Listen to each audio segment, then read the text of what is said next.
नमस्ते मेरे भाई, कैसे हैं आप लोग। मैं आशा करता हूं कि आप लोग बढ़िया होंगे और मस्त होंगे। दोस्त, आज की क्लास में हम लोग सामाजिक 10वीं क्लास के सामाजिक विज्ञान के सही ऐसे ऑब्जेक्टिव सवालों को देखने वाले हैं जो कि आपके परीक्षा की दृष्टि से काफ़ी महत्वपूर्ण है और ये सभी सवाल आपके परीक्षाओं में बार बार पूछे जाते हैं। तो आइए दोस्त, देखते हैं कि पहला सवाल क्या है। उससे पहले यदि आप लोग हमारे चैनल पर नए हैं तो चैनल को सब्सक्राइब जरूर कर दीजिए। यदि आपका कोई भी दोस्त मित्र 10वीं कंप्लीट तैयारी करना चाहते हैं तो इस वीडियो को शेयर करके सब्सक्राइब जरूर करवाइए। देखिए दोस्त, पहला सवाल आपके स्क्रीन पर दिया गया है कि ब्रह्म समाज की स्थापना किसने की। तो इसका सही उत्तर हो जाएगा ब्रह्म समाज की स्थापना राजा राम मोहन राय के द्वारा किया गया था। ऑप्शन नंबर ए हो जाएगा इसका सही उत्तर। नीचे है स्वामी दयानंद सरस्वती। तो जो स्वामी दयानंद सरस्वती है इनको हमको पढ़ना है संस्कृत वाले चैप्टर में। तो हम लोग जानते हैं कि स्वामी दयानंद सरस्वती जो है दयानंद सरस्वती है, इनका जन्म गुजरात के टंकरा गाँव में हुआ था। इन्होंने आर्य समाज की स्थापना भी किया था। अगला सवाल दिया कि काली मिट्टी उपयुक्त है। तो काली मिट्टी हम लोग जानते हैं कि काली कपासी महाराष्ट्री, जो काली मिट्टी होती है वो कपास के लिए उपयुक्त मानी जाती है, बहुत ज़रूरी मानी जाती है। और यह कहाँ सबसे अधिक मिलता है तो यह महाराष्ट्र मिलता है। इसीलिए इसको याद रखा जाता है कि काली कपासी महाराष्ट्री। काली मिट्टी को रेगुर मिट्टी के भी नाम से जानते हैं। काली मिट्टी में कौन सा किसका फसल बढ़िया होता है, कपास का। और यह कहाँ सबसे अधिक मिलता है तो महाराष्ट्र में मिलता है। अगला सवाल दिया है कि इनमें से कौन सा सबसे लंबा राष्ट्रीय राजमार्ग है। इनमें से कौन सा सबसे लंबा राष्ट्रीय राजमार्ग है। तो इसको याद रखिएगा कि राजमार्ग संख्या 7 इनमें से सबसे लंबा राष्ट्रीय राजमार्ग है। अगला सवाल दोस्त दिया गया है कि पीतल बनाया जाता है। यह आपको इतिहास भूगोल में भी पढ़ना है, भूगोल वाले चैप्टर में भी, और इसको आपको पढ़ना है साइंस में भी। तो पीतल किससे बनाया जाता है। पीतल एक मिश्र धातु होता है जो तांबा और जास्ता से बनाया जाता है। ऑप्शन नंबर सी हो जाएगा इसका करेक्ट आंसर। अगला सवाल है कि गांधी जी ने साबरमती आश्रम की स्थापना किस वर्ष किया था। गांधी जी ने साबरमती आश्रम की स्थापना कब किया था। तो इसको याद रखिएगा कि गांधी जी ने साबरमती आश्रम की स्थापना 1915 ईस्वी में किया था। इसका सही उत्तर हो जाएगा ऑप्शन नंबर सी। अगला सवाल दोस्त दिया गया है कि इनमें से कौन सी प्राकृतिक आपदा नहीं है। प्राकृतिक आपदा नहीं है यानी कि मानवीय आपदा है। आपके पास ऑप्शन है आतंकवाद, सुनामी, बाढ़, भूकंप। यानी कि हम लोग का सही उत्तर हो जाएगा आतंकवाद। या प्राकृतिक आपदा नहीं है, यह मानवों के द्वारा किया जाने वाला आपदा है। जबकि सुनामी, बाढ़, भूकंप ये सब क्या है, प्राकृतिक आपदा है। अगला सवाल है कि यंग यूरोप का संस्थापक कौन है। ये सभी लोग को, जो लोग 10वीं की तैयारी कर रहे हैं, इन सभी लोगों का आंसर मालूम होना चाहिए आप सभी लोगों को कि यंग यूरोप के संस्थापक कौन है। तो इसका सही उत्तर हो जाएगा मेजिनी। मेजिनी ने यंग इटली और यंग यूरोप की स्थापना किया था। ऑप्शन नंबर ए हो जाएगा इसका सही उत्तर। अगला सवाल है कि दाल किस पौष्टिक अंश का स्रोत है। जब हम लोग दाल खाते हैं तो दाल में क्या पाया जाता है, कार्बोहाइड्रेट कि प्रोटीन की वसा के विटामिन डी। तो जब भी हम लोग कोई भी दाल खाते हैं तो उसमें क्या पाया जाता है मेरे भाई, प्रोटीन पाया जाता है। अगला सवाल है कि ग्राम कचौरी का प्रधान कौन होता है। आपके ग्राम कचौरी का प्रधान कौन होता है या हमारे ग्राम कचौरी का प्रधान कौन होता है। तो इसका सही उत्तर हो जाएगा दोस्तों जो सरपंच होते हैं वही हमारे ग्राम कचौरी का क्या होते हैं, प्रधान होते हैं। अगला सवाल है कि भारत में कितने राष्ट्रीयकृत बैंक हैं। भारत में कितने राष्ट्रीयकृत बैंक है। तो इसका सही उत्तर हो जाएगा 19। भारत में 19 राष्ट्रीयकृत बैंक है। ऑप्शन नंबर बी हो जाएगा इसका करेक्ट आंसर। अगला सवाल है कि 16वीं लोकसभा में महिला सदस्यों की संख्या कितनी है। तो 16वीं लोकसभा में महिला सदस्यों की संख्या दोस्तों टोटल 61 है। आप लोग जितने भी किताब लोग पढ़ रहे हैं, आप चाहे इतिहास पढ़ रहे हैं, भूगोल पढ़ रहे हैं, अर्थशास्त्र पढ़ रहे हैं, या नागरिक पढ़ रहे हैं, या राजनीति पढ़ रहे हैं, इसको याद रखिएगा। यदि आपके परीक्षा में यदि 80 ऑब्जेक्टिव आ रहा है तो 8-10 ऐसा सवाल होता है जो कि किताब से बाहर पूछा जाता है। जैसे 16वीं लोकसभा में महिला सदस्यों की संख्या आपसे पूछ दिया गया है, लेकिन आपके किताब में कहीं नहीं देखने को मिलेगा क्योंकि 16वीं लोकसभा का अभी हाल ही में क्या हुआ है, हम लोग का चुनाव हुआ था, इसीलिए लोकसभा के बारे में यहाँ से सवाल पूछ दिया गया है। तो 16वीं लोकसभा में महिला सदस्यों की संख्या कितना है। तो यहाँ पर दोस्तों सही उत्तर हो जाएगा हम लोग का 61। अगला सवाल है कि पटना में जो गोल घर है यह क्यों बनवाया गया था। तो जो पटना में गोल घर है, पटना का गोल घर है, वहाँ अनाज रखने के लिए बनवाया गया था। ऑप्शन नंबर सी हो जाएगा इसका सही उत्तर। यानी कि हम लोग का गोल घर का मुख्य उद्देश्य क्यों था कि गोल घर इसीलिए बनवाया गया था क्योंकि यहाँ हम लोग अनाज रख सकें। अगला सवाल है कि मानव पूंजी के प्रमुख घटक कौन है। आपके पास ऑप्शन है ज्ञान, कौशल, अनुभव, इनमें से सभी। तो मानव पूंजी के जो प्रमुख घटक है वो ज्ञान भी है, कौशल भी है, अनुभव भी है, यानी कि इसका सही उत्तर हो जाएगा ऑप्शन नंबर डी। अगला सवाल दोस्त दिया गया कि 1977 की लोकसभा के चुनाव में किस दल को स्पष्ट बहुमत मिला था। तो जो 1977 में लोकसभा का चुनाव हुआ था उसमें स्पष्ट बहुमत एक पार्टी को मिला था, उस पार्टी का नाम था दोस्त जनता पार्टी। सही उत्तर हो जाएगा हम लोग का ऑप्शन बी। अगला सवाल दिया है कि भारत में योजना आयोग का गठन कब किया गया था। तो भारत में योजना आयोग का गठन 15 मार्च 1950 ईस्वी को किया गया था। सही उत्तर हो जाएगा हम लोग का ए। भारत में योजना आयोग का गठन 15 मार्च 1950 को किया गया था। अगला सवाल देखिए कि भारतीय राष्ट्रीय कांग्रेस की स्थापना कब हुआ था। भारतीय राष्ट्रीय कांग्रेस की स्थापना कब हुआ। तो भारतीय राष्ट्रीय कांग्रेस की स्थापना दोस्त 1885 ईस्वी में हुआ था। ऑप्शन नंबर ए हो जाएगा इसका सही उत्तर। अगला सवाल दिया है कि नेपा नगर क्यों प्रसिद्ध है। नेपा नगर जो है यह क्यों प्रसिद्ध है। चीनी के लिए, सीमेंट के लिए, अखबारी कागज़ के लिए या सूती कपड़ों के लिए। तो जो आपका नेपा नगर है यह अखबारी कागज़ के लिए क्या है मेरे भाई, प्रसिद्ध है। ऑप्शन क्या हो जाएगा, सी हो जाएगा। अखबारी कागज़ के लिए नेपा नगर प्रसिद्ध है। कई बार आपसे सवाल पूछा जा चुका है। अगला सवाल है कि हिंदुस्तान रिव्यू का प्रकाशन, हिंदुस्तान रिव्यू का प्रकाशन किसने आरंभ किया था। तो इसका सही उत्तर हो जाएगा मेरे दोस्त सच्चिदानंद सिन्हा जी ने हिंदुस्तान रिव्यू का प्रकाशन की आरंभ किया था। ऑप्शन नंबर डी हो जाएगा इसका सही उत्तर। अगला सवाल है सर्वाधिक वर्षा कहाँ होती है। सबसे अधिक वर्षा कहाँ होती है। तो हम लोग जानते हैं कि सबसे अधिक जो वर्षा होती है मानसीराम मेघालय में होती है। ऑप्शन नंबर डी हो जाएगा कि सर्वाधिक वर्षा मानसीराम मेघालय में होती है। अगला सवाल दोस्त दिया गया है कि नोबेल पुरस्कार से सम्मानित होने वाला बांग्लादेशी अर्थशास्त्री कौन है। तो नोबेल पुरस्कार से सम्मानित होने वाला बांग्लादेशी जो अर्थशास्त्री है उनका नाम क्या है दोस्त, मोहम्मद यूनुस है। मोहम्मद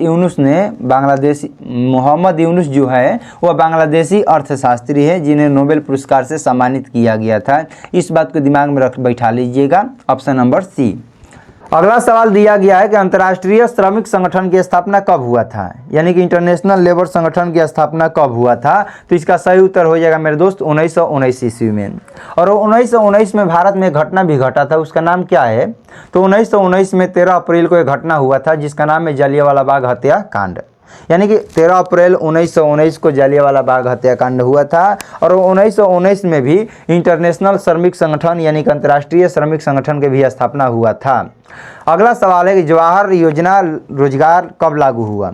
जवाहर रोजगार योजना कब लागू हुआ। तो सही उत्तर हो जाएगा 1989 ईस्वी में जवाहर रोजगार योजना लागू हुआ। अगला सवाल है कि भारत में अत्यंत विनाशकारी भूकंप कब आया था।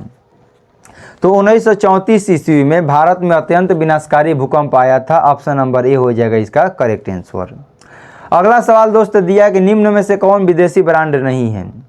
देखिए सवाल क्या पूछा है, इनमें से कौन विदेशी ब्रांड नहीं है। हुंडई, टोयोटा, फोर्ड या टाटा ग्रुप। तो हम लोग जानते हैं कि जो टाटा ग्रुप है अपने स्वदेशी है, भारतीय है। ऑप्शन नंबर डी हो जाएगा इसका सही उत्तर। अगला सवाल है कि इनमें से कौन सा उद्योग कृषि पर आधारित है। इनमें से कौन सा उद्योग जो है जो कि कृषि पर आधारित है। कृषि पर आधारित नहीं है क्योंकि सूती वस्त्र, चीनी, जूट ये सब के सब क्या है, कृषि पर आधारित है। जबकि जो सीमेंट है यह कृषि पर आधारित नहीं है। अगला सवाल है कि कार्ल मार्क्स का जन्म कहाँ हुआ था। तो बच्चा को मालूम होना चाहिए कि कार्ल मार्क्स का जन्म जर्मनी के राइन प्रांत के टियर नगर में हुआ था। ऑप्शन नंबर ए हो जाएगा इसका करेक्ट आंसर। अगला सवाल है कि विश्व व्यापार संगठन की स्थापना कब हुआ।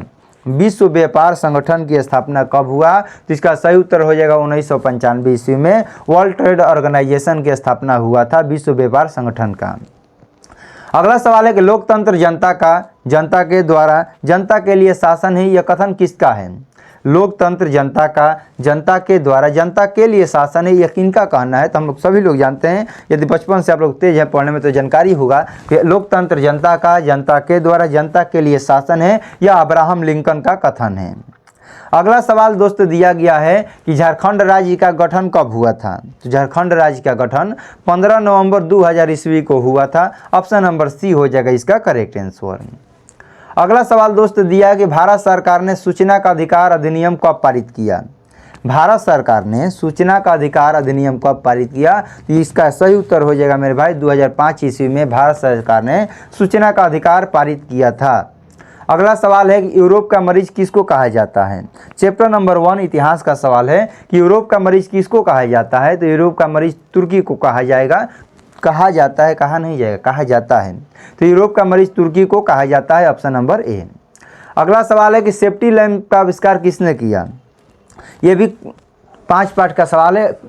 सवाल यहाँ से ऑब्जेक्टिव कम है, लेकिन सवाल यहाँ से कई बार बहुत ज़्यादा पूछा जाता है कि सेफ्टी लैंप का आविष्कार किसने किया? तो सेफ्टी लैंप का आविष्कार किसने किया था दोस्त? हम्फ्री डेवी ने किया था।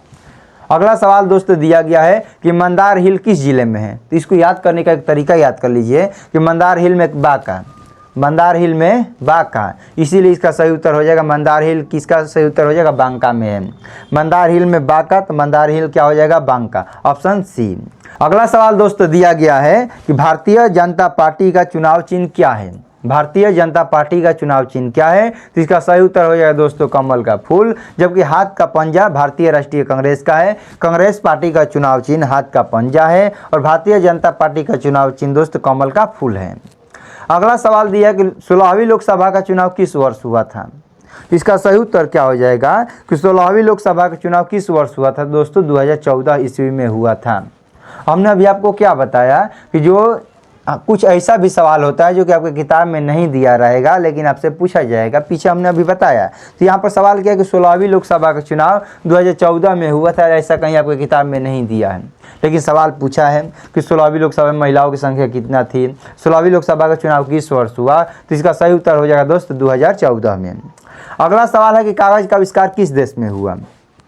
तो जानकारी के लिए बता दें कि जानकारी के लिए ये याद रखना है, तो जानकारी क्या रखना है। तो कागज़ का आविष्कार दोस्त चाइना में हुआ था, चीन में हुआ था, सही उत्तर हो जाएगा ए। अगला सवाल है कि लिच्छवी गणतंत्र भारत के किस राज्य में अवस्थित था? तो जो लिच्छवी गणतंत्र है वो आपके बिहार राज्य में स्थित था, ऑप्शन नंबर ए हो जाएगा। अगला सवाल है कि भारत का सबसे बड़ा बंदरगाह कौन है? मुंबई, चेन्नई, कोलकाता या कंडला? तो भारत का जो सबसे बड़ा बंदरगाह है उसका नाम क्या है दोस्त? मुंबई है। मुंबई में भारत का सबसे बड़ा बंदरगाह है। अगला सवाल है कि भारत में वित्तीय वर्ष होता है?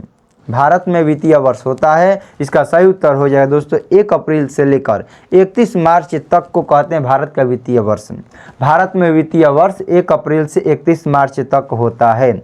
अगला सवाल है कि वृहद क्षेत्र में जल की उपस्थिति के कारण पृथ्वी को क्या कहते हैं? ऐसे भी हम लोग जानते हैं कि पृथ्वी को नीला ग्रह कहा जाता है, तो इसको लंबा चौड़ा लिखने की ज़रूरत नहीं था। पृथ्वी को हम लोग किस ग्रह के नाम से जानते हैं? नीला ग्रह के नाम से जानते हैं, इसको दिमाग में रखिएगा, ऑप्शन नंबर बी हो जाएगा इसका सही उत्तर।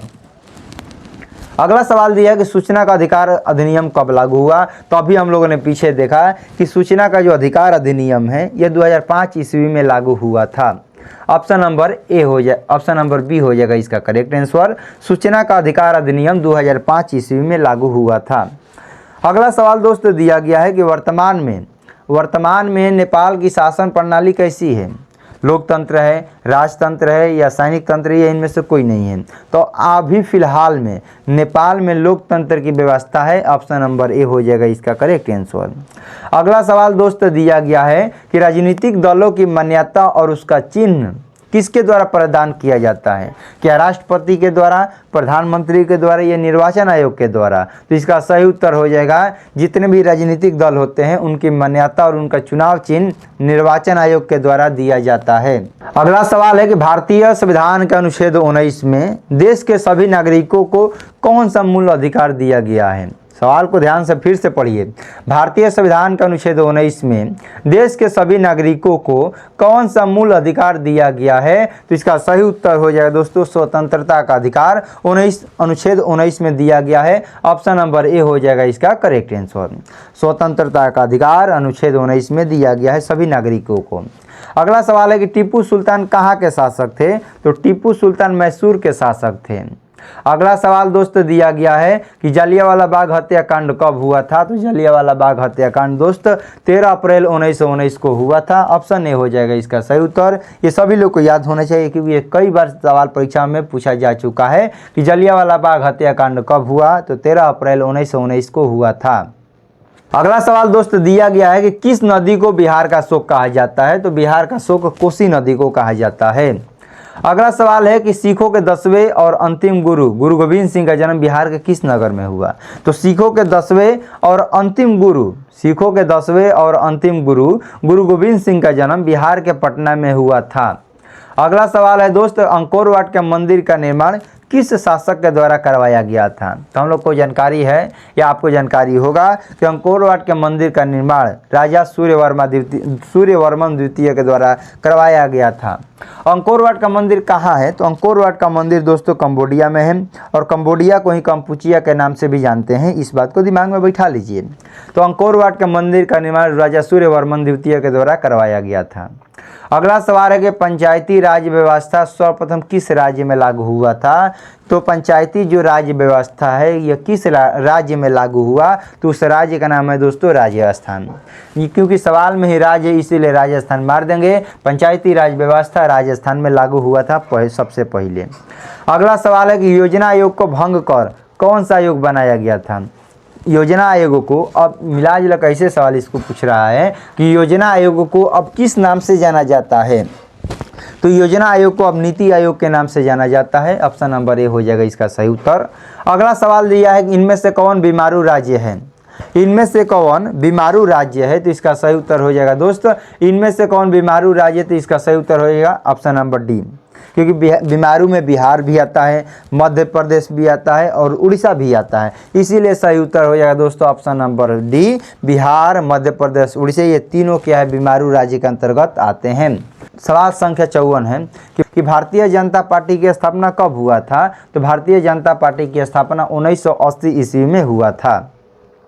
अगला सवाल है कि अंतर्राष्ट्रीय महिला दिवस किस तिथि को मनाया जाता है? तो अंतर्राष्ट्रीय महिला दिवस दोस्त 8 मार्च को मनाया जाता है। ऑप्शन नंबर बी हो जाएगा इसका सही उत्तर।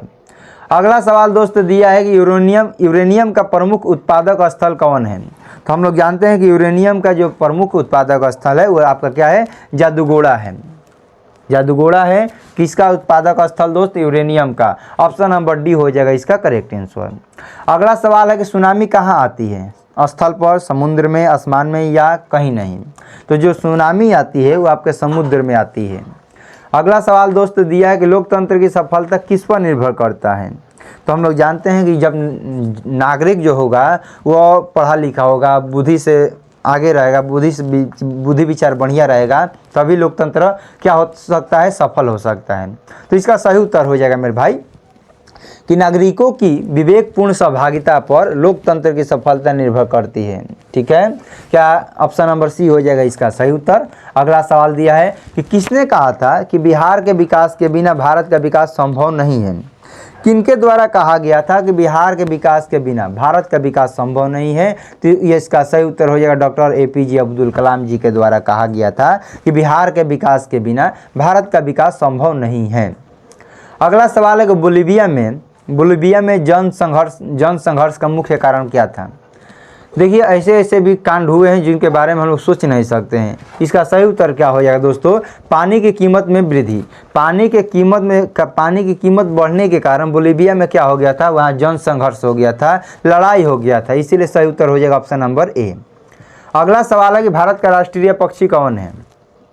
भारत का राष्ट्रीय पक्षी कौन है? तो हम लोग जानते हैं, इसको बताने की जरूरत नहीं है कि भारत का राष्ट्रीय पक्षी मोर है। अगला सवाल दिया गया है कि संजय गांधी जैविक उद्यान किस नगर में स्थित है? तो संजय गांधी जैविक उद्यान पटना में स्थित है, जिसे हम लोग पटना के चिड़ियाघर के नाम से जानते हैं। इसको क्या कहा जाता है? संजय गांधी जैविक उद्यान के नाम से जाना जाता है।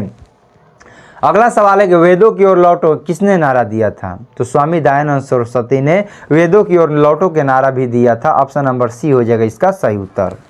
अगला सवाल है कि गुटेनबर्ग का जन्म कहाँ हुआ था? तो गुटेनबर्ग का दोस्त जन्म जर्मनी में हुआ था। ऑप्शन बी हो जाएगा कि गुटेनबर्ग का जन्म जर्मनी में हुआ था। अगला सवाल है कि सांप्रदायिक राजनीति आधारित होती है। जो सांप्रदायिक राजनीति होती है, अभी जो हमारे देश में राजनीति हो रहा है वो किस पर हो रहा है दोस्त? धर्म के नाम पर हो रहा है। इसका सही उत्तर क्या हो जाएगा? Option number A. जो सांप्रदायिक राजनीति होता है वो किस पर आधारित होता है? धर्म के नाम पर। धर्म के नाम पर लोगों को डराया जाएगा कि ये धर्म बढ़िया नहीं है, ये इस धर्म से तुमको खतरा है, तुमको बच कर रहना है, हमें वोट दो, मैं तुम्हारा मदद करूँगा। तो यह अभी के डेट में हमारे देश में ऐसा हो रहा है। तो जो सांप्रदायिक राजनीति है वो किस पर आधारित है दोस्त? धर्म पर आधारित है। अगला सवाल है कि इनमें से कौन सी कृषि पर आधारित नहीं है? कौन ऐसा उद्योग है जो कृषि पर आधारित नहीं है? तो इसका सही उत्तर हो जाएगा दोस्तों सीमेंट उद्योग। सीमेंट उद्योग कृषि पर आधारित नहीं है। अगला सवाल है कि वार एंड पीस किसकी रचना है? वार एंड पीस को हिंदी में यदि सवाल पूछना चाहेगा तो पूछेगा कि युद्ध एवं शांति यह किसकी रचना है? तो वार एंड पीस बोले या युद्ध एवं शांति बोले, दोनों का लेखक कौन हो जाएंगे? Leo Tolstoy. अगला सवाल दिया है कि चावल क्या है? चावल क्या है? खरीफ है, रबी है, जायद है। तो जो चावल है वर्षा ऋतु में बोया जाता है, इसको हम किस नाम से जानेंगे? खरीफ फसल के नाम से जानते हैं। अगला सवाल है कि नई आर्थिक नीति में किसे सम्मिलित नहीं किया गया है? तो नई आर्थिक नीति में उदारीकरण को किया गया है, वैश्वीकरण को किया गया, लेकिन नियंत्रित अर्थव्यवस्था को सम्मिलित नहीं किया गया है। न्यू इकोनॉमिक्स पॉलिसी में इसको नियंत्रित अर्थव्यवस्था को शामिल नहीं किया गया है। अगला सवाल है कि सौर ऊर्जा कौन सा संसाधन है?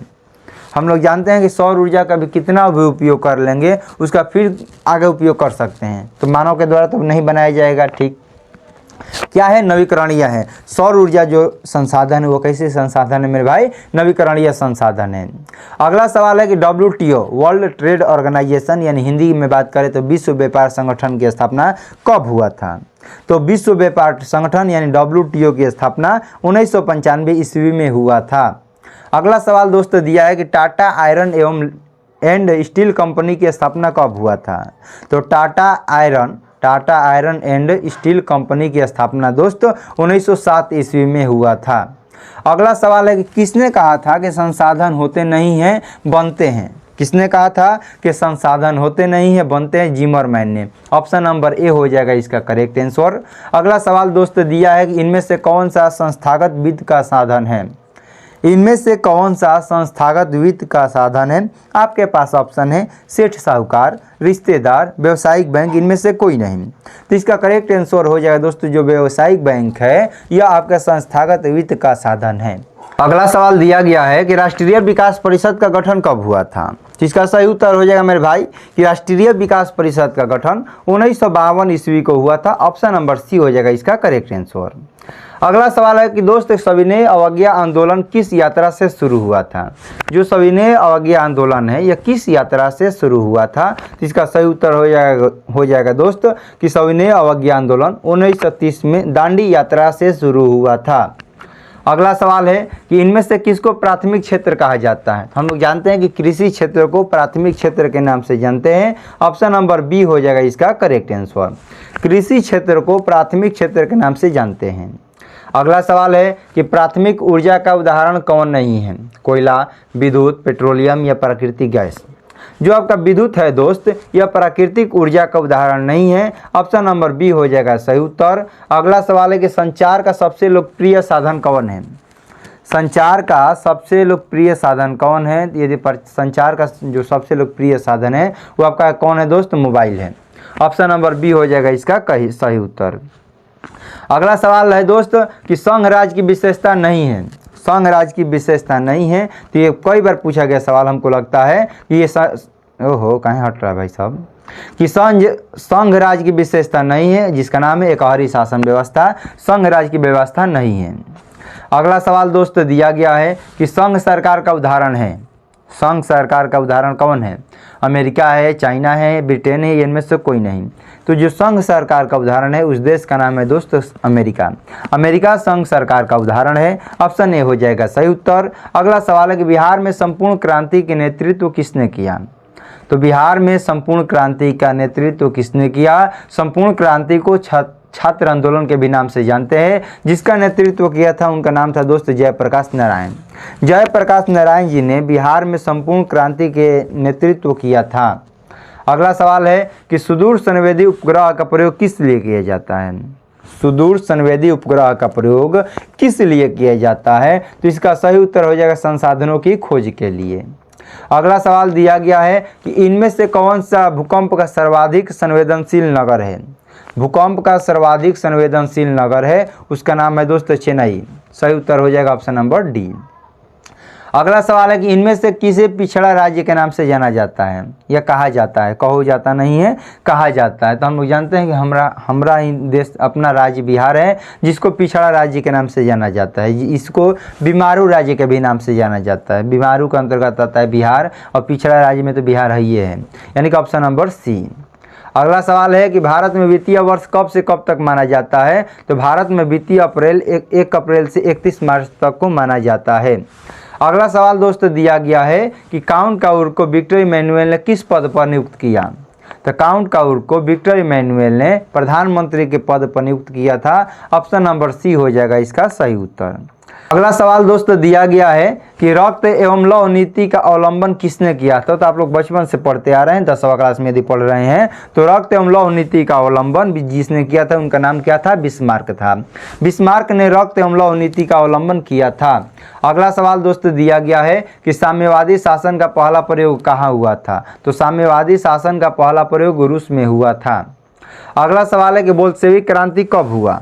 बोल्शेविक क्रांति कब हुआ? तो बोल्शेविक क्रांति दोस्त नवंबर 1917 में हुआ था। अगला सवाल है कि कांटी तापीय विद्युत परियोजना किस जिला में स्थापित है? कांटी तापीय विद्युत परियोजना यह आपके मुजफ्फरपुर में स्थित है। मुजफ्फरपुर जिला में कांटी तापीय विद्युत परियोजना स्थित है।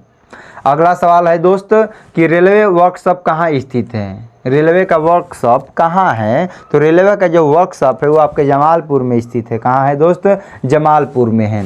अगला सवाल दिया है कि सुनामी का प्रमुख कारण क्या होता है? सुनामी क्यों आता है? जब समुद्र में भूकंप आ जाता है, जब समुद्र में भूकंप आ जाता है तो कहा जाता है कि सुनामी आ गया, यानी कि सुनामी का प्रमुख कारण है कि समुद्र में भूकंप आना।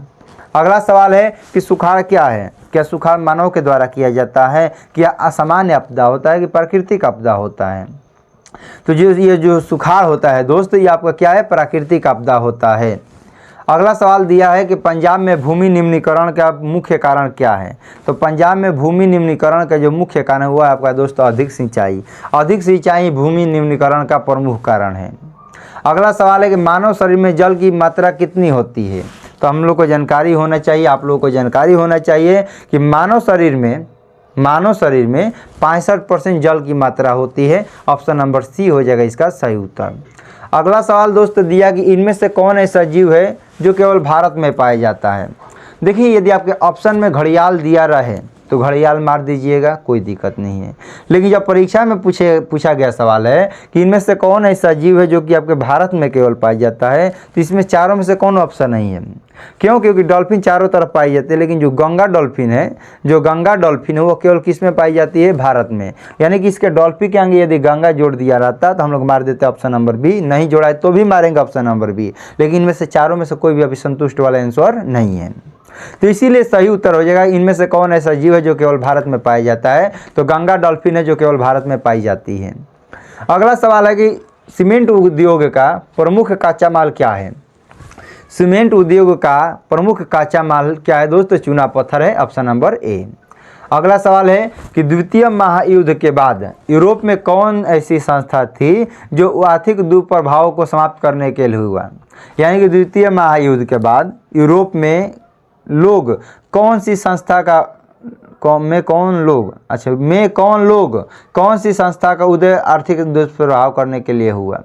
तो इसका सही उत्तर हो जाएगा दोस्तों, इसका सही उत्तर क्या हो जाएगा? यूरोपीय संघ का दोस्तों उदय हुआ। क्यों उदय हुआ? कि द्वितीय महायुद्ध के बाद जो घाटा नाफा हुआ था उसको दुष्प्रभाव को खत्म करने के लिए यूरोपीय संघ का स्थापना किया गया। ऑप्शन नंबर डी हो जाएगा इसका सही उत्तर। ठीक है। अगला सवाल दिया है कि किसने कहा था मुद्रण ईश्वर की दी हुई महानतम देन है, सबसे बड़ा तोहफा? मुद्रण ईश्वर की दी हुई महानतम देन है और सबसे बड़ा तोहफा है। यह किनके द्वारा कहा गया था? तो मार्टिन लूथर के द्वारा कहा गया था कि मार्टिन लूथर ने कहा था कि मुद्रण ईश्वर की दी हुई महानतम देन है और यह सबसे बड़ा क्या है? तोहफा है। अगला सवाल है कि भारत में मतदाता होने की न्यूनतम आयु कितना है? यदि भारत में 18 वर्ष के हो गए हैं तो कहीं भी जाकर वोट मार सकते हैं। ऑप्शन सी हो जाएगा सही उत्तर। किसी भी पार्टी को वोट दे सकते हैं जब एज आपका कितना हो जाएगा? 18 हो जाएगा। अगला सवाल दोस्तों दिया गया है कि भारत में किस प्रकार की शासन प्रणाली है? तो भारत में संघीय है और संसदीय है। ऑप्शन नंबर बी हो जाएगा दोस्तों सही उत्तर। ऑप्शन बी इसका करेक्ट आंसर हो जाएगा। इस फाइल में दोस्तों टोटल 102 सवाल थे और इन सभी सवालों को हम लोगों ने देख लिया। आप लोगों को क्लास कैसा लगा कमेंट में ज़रूर बताइएगा। वीडियो पसंद आए तो वीडियो को लाइक ज़रूर कीजिए। इन सभी सवालों का आपको किसी भी हर हालत में रट जाना है। ये सभी सवाल परीक्षा की दृष्टि से काफ़ी महत्वपूर्ण है। क्यों? क्योंकि ये परीक्षा में कई बार आपसे पूछे जा चुके हैं। तो चलिए दोस्त आज की क्लास को यहीं पर समाप्त करते हैं। क्लास आप लोगों को कैसा लगा कमेंट में ज़रूर बताइएगा। यदि आप लोग हमारे चैनल पर नए हैं तो चैनल को सब्सक्राइब जरूर कर दीजिए। यदि आपका कोई भी दोस्त मित्र 10वीं कंप्लीट तैयारी करना चाहते हैं तो इस वीडियो को शेयर करके सब्सक्राइब जरूर करवाइए। मिलते हैं अगले क्लास में, तब तक के लिए आपको जय हिंद जय भारत।